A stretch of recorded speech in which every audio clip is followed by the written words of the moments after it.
আমি কিন্তু ভাই একটা জিনিস বিবেচনা করে দেখলাম, বুঝছেন? ওরা ভাই আজকের ম্যাচটা হাইরা ভাই দর্শকের মন জয় করছে। কারণ ভাই আঙ্গু মন জয় করছে, কারণ হলো ওরা যদি আজকের ম্যাচটা জিততো তাহলে আমরা আবার টার্গেট রাখতাম হলো আমরা রবিবারে ফাইনাল খেলুম, ফাইনালে আমরা জিতমু, এবারকার এশিয়া ওয়ার্ল্ড কাপ নিমু, তাই না? কিন্তু ওরা একটা ভালো কাজ করছে, ওর হুদে আশা রাখছে কি লিগা। আর ভাই আজকে আজকে হারছে আমার মতো ভালো হয়েছে, কারণ ওরা তো ইন্ডিয়ার লগে হারতো ভাই নিশ্চিত, গ্যারান্টি সহ গুয়া হারতো। হয়তো আপনার 100 রানের ভিতরে সব প্যাকেট হয়ে যেত, আর না হলে 250 রান খাইতো। তাই ওই আর থেকে হুদে আশা বাসায় রেখে পরে ফাইনালে যে হারলে একটু মনটা আরও বেশি ভাঙতো, বেশি কষ্ট পাইতাম। তো এই দিক দিয়ে বাংলাদেশ টিম আমাদের অনেক সাপোর্ট করছে, অনেক আমাদের হেল্প করছে, কারণ আমাদের কষ্ট দিতে চায় না, এর জন্য আজকে বাদ হয়ে গেছে।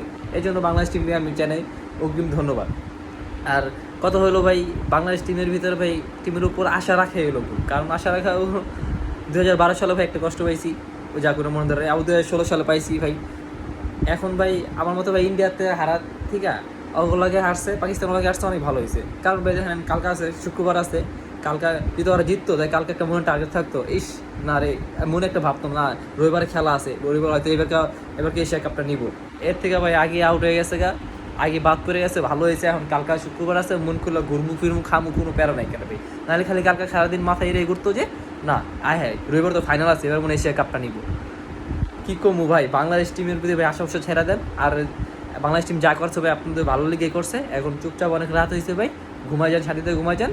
আর বাংলাদেশ টিমের জন্য অগ্রিম শুভকামনার জন্য চলে আসো, চলে আসো মাটির দেশে, চলে আসো, আমাদের বাংলাদেশে ফেরত ব্যাক আসো।